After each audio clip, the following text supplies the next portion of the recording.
At 10:14 a.m., my boss crawled under my desk and told me to act normal. By 10:20 a.m., federal investigators had locked down the entire office. Monday mornings in our office usually moved at the speed of routine, keyboards tapping in quiet rhythm, phones ringing politely, printers humming somewhere down the hallway like distant machinery keeping the whole place alive. Coffee cups sat beside monitors. Slack messages blinked in the corner of screens. People nodded at each other without really looking up. Just another normal day inside a company that prided itself on professionalism and order. I remember staring at a spreadsheet when it started, rows of numbers, quarterly reports. Nothing exciting, nothing dramatic, just work. Then something brushed lightly against my ankle at first. I thought maybe I had kicked a loose cable under the desk. I shifted my foot and kept typing, barely paying attention. But then it happened again. A slow movement, not a cable, not a chair leg. Something alive. My fingers froze above the keyboard before I could even lean down to check. A voice whispered from beneath my desk, "Act natural. Just keep working." My heart slammed into my ribs. I slowly looked down and there he was. My boss on his hands and knees, crawling under my desk like a man trying to hide from a storm. For a moment my brain refused to process what I was seeing.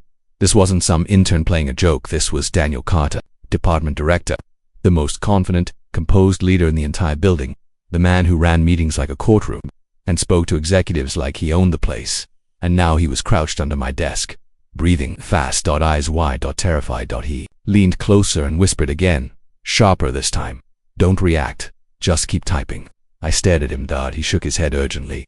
"Please." Something in his voice made my hands move again. I turned back to my monitor and started typing random numbers into the spreadsheet, just to look busy, but my mind was spinning. Why was my boss hiding under my desk? Had he lost his mind? Was this some bizarre prank? Or was something happening that I didn't understand yet? Then the office doors opened. At first, nobody noticed, but slowly conversations faded. Chairs creaked, people looked up. 5 men in dark suits walked into the office, not clients, not consultants. Their posture was too rigid, their faces too serious. They moved with quiet authority, scanning the room like they were memorizing every person inside it. One of them spoke briefly to the receptionist. Another approached HR. A third began speaking to one of the senior managers near the conference rooms. No smiles. No small talk, just calm, controlled questions. A strange chill spread through the office like cold air. Slipping under a door, whispers started forming immediately. Who are they? Is this an audit? Did something happen? I kept typing. Under the desk, Daniel Carter didn't move, but I could hear his breathing. Fast, uneven, nothing like the calm, commanding voice he used during meetings. I glanced down again. He looked scared, not stressed, not annoyed, not scared. I had worked under him for almost 2 years and had never seen that expression on his face. This was a man who handled million-dollar negotiations without raising his voice. But right now he looked like someone being hunted. Across the office, one of the men in suits began speaking quietly with our HR director. Another walked toward the row of desks. Near accounting. A third held a tablet, occasionally glancing around the room as if checking names. Against faces, employees began receiving messages. Phones vibrated. Slack notifications popped up everywhere. People leaned toward each other, whispering urgently. One by one, coworkers would call into meeting rooms. A door would close. 10 minutes later, they would come back out, looking pale and confused. The office atmosphere was shifting from routine to something much heavier. Something serious. Something dangerous.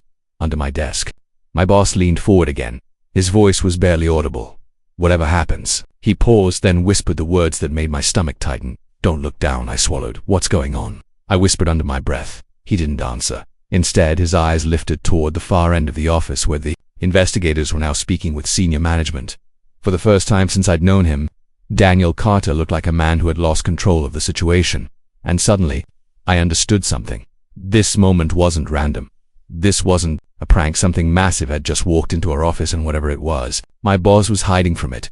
But the moment those investigators started asking questions, the entire office realized this day would change everything. To understand why that moment felt so unreal, you have to understand who Daniel Carter was inside our office. In most companies, bosses come and go, managers rotate, directors change. Leadership shifts every few years like seasons. But Daniel wasn't like that. He was the foundation. The department we worked in barely existed before he arrived. Years ago, when the company was expanding executives, we needed someone to build an entire division from scratch. Systems, staff, processes, everything. Daniel Carter was the man they chose, and he delivered. Under his leadership, the department grew faster than anyone expected. What started as a small group of analysts eventually became one of the most profitable arms of the company. Projects ran smoothly, deadlines were met, clients were satisfied. Inside the building, his reputation became almost legendary: confident, sharp, UNSHAKABLY. Calm, he walked into meetings like someone who already knew the outcome. Even senior executives listened when he spoke. His presentations were precise, his decisions deliberate, and, strangely enough, despite the pressure he carried, he treated employees better than most managers ever did. He remembered birthdays, he stayed late helping junior staff prepare for presentations, he personally recommended people for promotions, including me. I still remembered the day he called me into his office 2 years earlier.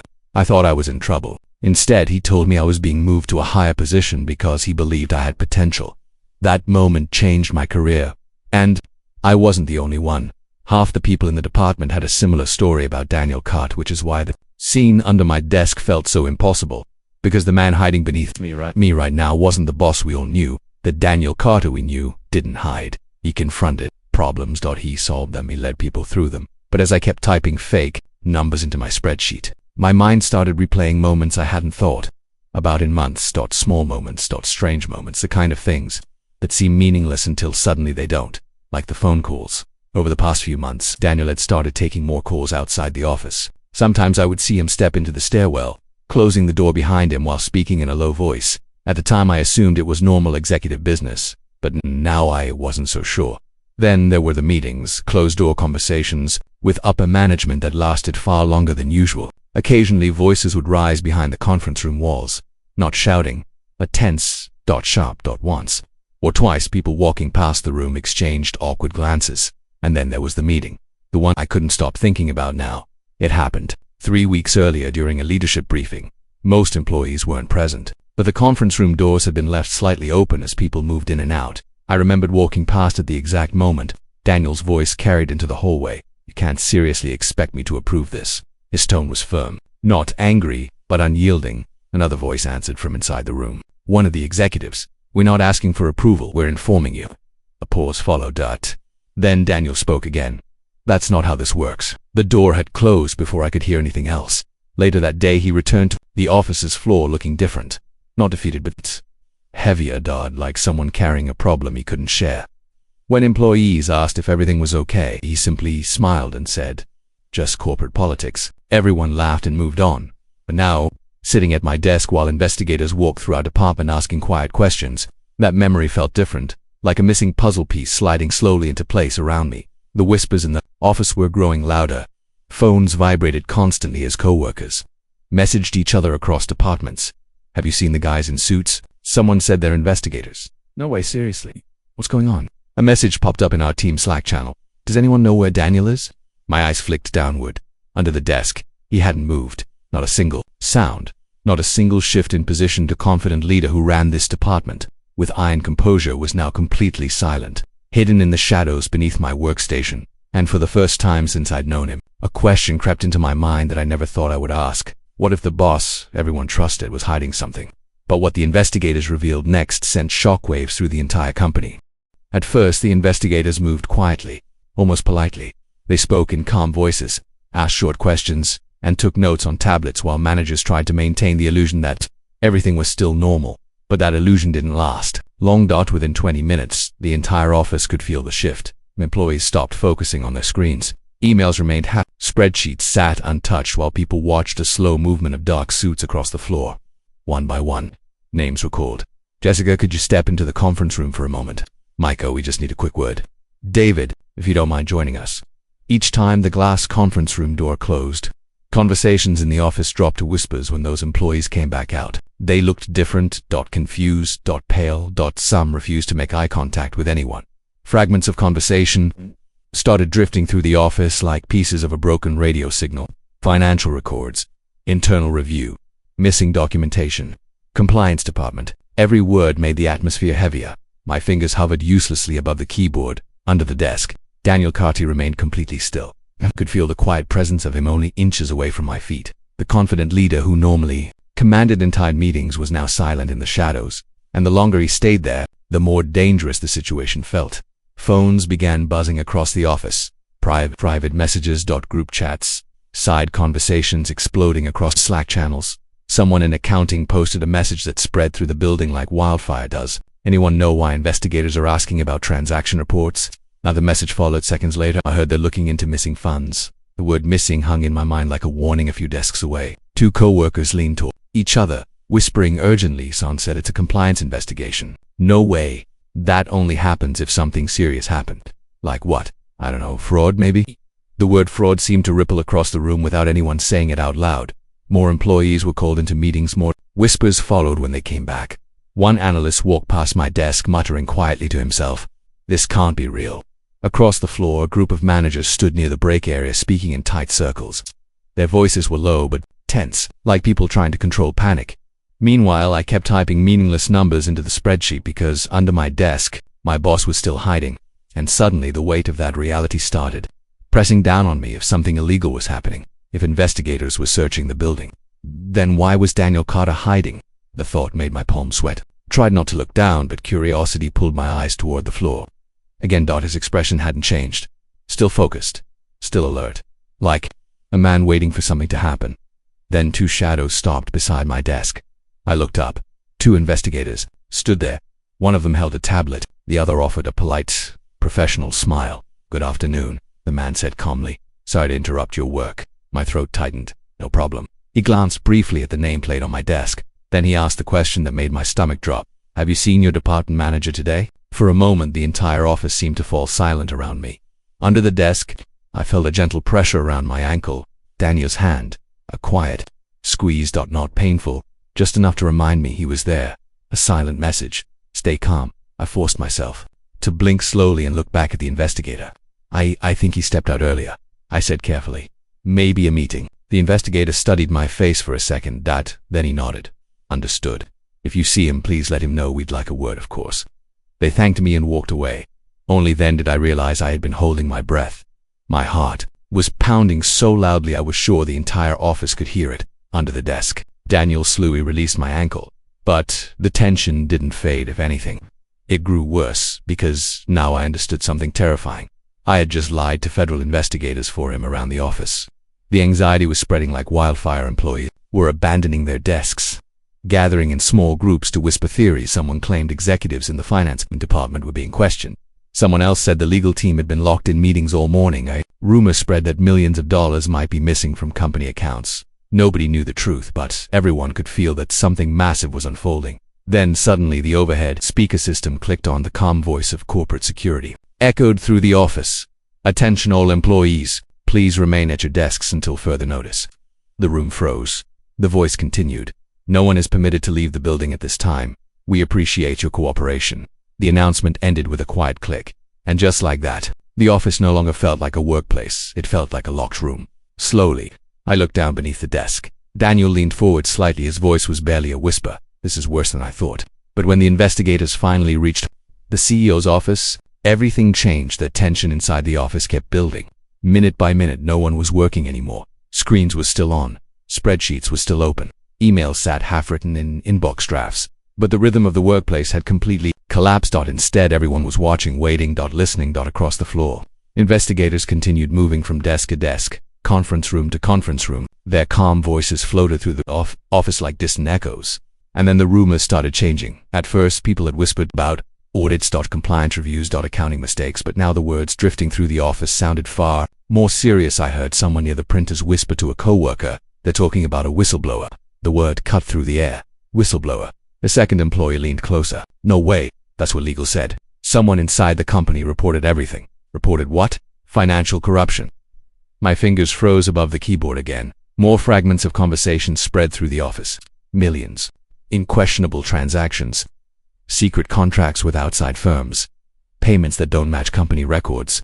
Illegal financial practices. Every new whisper added another layer to the growing shock. Of people who had worked here for years looked at each other with confusion. Executors were supposed to protect the company. They weren't supposed to be investigated. But suddenly a new rumor spread through the room. Quiet at first, then louder. Several executives might be involved. Finance, leadership, operations, even members of the board, and all of it had started because someone inside the company had secretly submitted evidence to federal investigators weeks earlier. A whistleblower. I sat there staring at the screen, trying to process the words. Under the desk, Daniel Carter still hadn't moved. Then a strange realization began forming in my mind, slow at first, like a puzzle piece turning into focus. The private phone calls, the closed-door meetings, the argument with upper management. 3 weeks earlier, the stress he tried to hide afterward, all of it suddenly connected. I looked down again, and in that moment something clicked. Daniel Carter wasn't hiding from investigators. He was hiding from the executives being investigated. The thought sent a chill through my chest, because if that was true, then everything about this moment changed. Weeks earlier, someone inside the company had gathered documents, financial records, contracts, internal communications, enough evidence to trigger a full-scale investigation. That person had taken a massive risk. Exposing corruption at the highest levels of the company meant making powerful enemies, people with money, influence, careers to protect. And if those executives discovered who had exposed them before the investigation was secure, the consequences could be brutal. Careers destroyed, reputations buried, maybe worse. I slowly lowered my voice toward the desk. Daniel, I whispered quietly.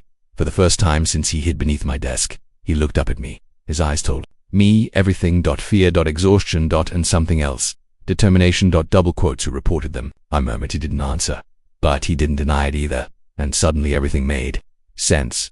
He hadn't crawled under my desk to hide from the investigation. He had crawled there because someone inside the building had leaked information.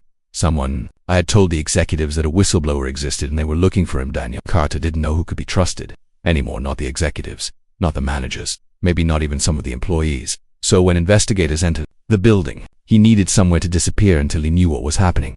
A quiet space, a hidden space, my desk. Before I could say anything else, 2 familiar shadows stopped beside me again. The investigators. The same 2 men who had questioned me earlier. This time their expressions were different. Calmer, certain. One of them leaned slightly closer and spoke in a low voice. You don't need to worry anymore. My heart skipped. Then he said the words that made the entire moment shift. We know he's here. For a second, time seemed to freeze around the office. Employees slowly looked up from their desks. Whispers faded. The investigator gently stepped back. Mr. Carter, he said calmly, you can come out now. Under the desk, Daniel Carter exhaled slowly. Then he moved, slowly, carefully. He crawled forward from the shadows and rose to his feet. Beside my desk, the entire office went silent. Dozens of employees stared across the room, some confused, some clearly expecting something dramatic, maybe even an arrest, but that's not what happened. Instead, the lead investigator extended his hand. Mr. Carter, he said respectfully, we want to thank you. Daniel hesitated for a moment. Then he shook the man's hand. The investigator continued speaking, loud enough for several nearby employees to hear. Your documentation helped us uncover one of the largest corporate fraud operations we've seen in years. The words seemed to echo through the office. Fraud, largest investigations, evidence. People stared in disbelief. The man who had been hiding under a desk minutes earlier wasn't guilty. He was the reason the truth had finally come out. Daniel Carter hadn't been protecting himself, he had been protecting the truth. But the aftermath of that day would reshape the entire company. In the days after the investigators walked through our office, nothing felt the same at first. The building remained quiet. 2 quiet conversations were shorter. Emails were carefully worded. People moved through the halls with the cautious awareness that everything they thought they understood about the company might have been wrong. Then the news began to break. Not just inside the company, but outside it. Industry publications started publishing reports about a major internal investigation. Financial outlets picked up the story next. Headlines began appearing online describing a massive corporate fraud scheme connected to seniors' leadership inside our company. Employees started reading the articles on their phones during lunch breaks. Every new detail felt like another piece of the illusion breaking apart. Several executives suddenly resigned within the first week. Official statements described it as personal decisions. But no one believed that anymore. Soon after legal proceedings began, regulators launched formal inquiries. Lawyers appeared in the building more frequently than clients. Entire departments were pulled into meetings about compliance, documentation, and policy reviews. The company that once ran like a perfectly controlled machine now felt like it was rebuilding itself in real time. And beneath all of it was a quiet sense of betrayal. Many employees had trusted the leadership team completely. These were the people who spoke at company meetings about integrity, accountability, and corporate responsibility. Now it turned out some of them had been quietly moving millions through secret contracts and questionable transactions. The realization, with people shaken. But in the middle of that storm, one person slowly became the center of a very different kind of conversation. Daniel Carter. At first, people didn't know how to react. The image of him crawling out from under my desk had spread. through the office almost instantly. In the beginning, some employees joked nervously about it. Others wondered why someone so respected would be hiding. But, as the investigation details became public, the truth behind that moment started to sink in. Daniel hadn't been hiding because he was guilty. He had been protecting himself long enough for the truth to reach the people who could expose it. Weeks earlier, he had gathered evidence quietly, financial records, internal communications, contracts that should never have existed. He knew what reporting it would mean. Executives with power, influence, and careers worth protecting would do anything to keep the truth buried, but he submitted the report anyway. And when the investigation began, he knew retaliation was possible, and that's why he had whispered those strange words beneath my desk. Act natural. Just keep working. At the time, it sounded ridiculous. Now it felt like the moment everything started to unravel. Gradually, the company began rebuilding itself. New leadership was brought in to replace the executives who had resigned. Policies were rewritten. Compliance teams expanded. Transparency became more than just a word repeated in presentations. And somewhere along the way, the company made something official. During an internal meeting months later, the new CEO addressed the entire organization. He spoke about accountability, about rebuilding trust, and about the person whose actions had forced the company to confront the truth. Daniel Carter. The recognition wasn't dramatic. There were no grand speeches or public celebrations, just a quiet acknowledgement that one employee had chosen integrity over comfort, over safety, over career security. The applause that followed wasn't loud, but it was sincere. Looking back now, the memory that stays with me isn't the investigators walking into the office. It isn't the rumors or the headlines or even the moment Daniel stood up from beneath my desk. It's that first whisper, the moment when everything still looked normal. The office buzzing with routine. The world outside unaware of the storm about to break. And a voice from beneath the desk saying calmly, "Act natural. Just keep working." At the time, it felt like the strangest moment of my career.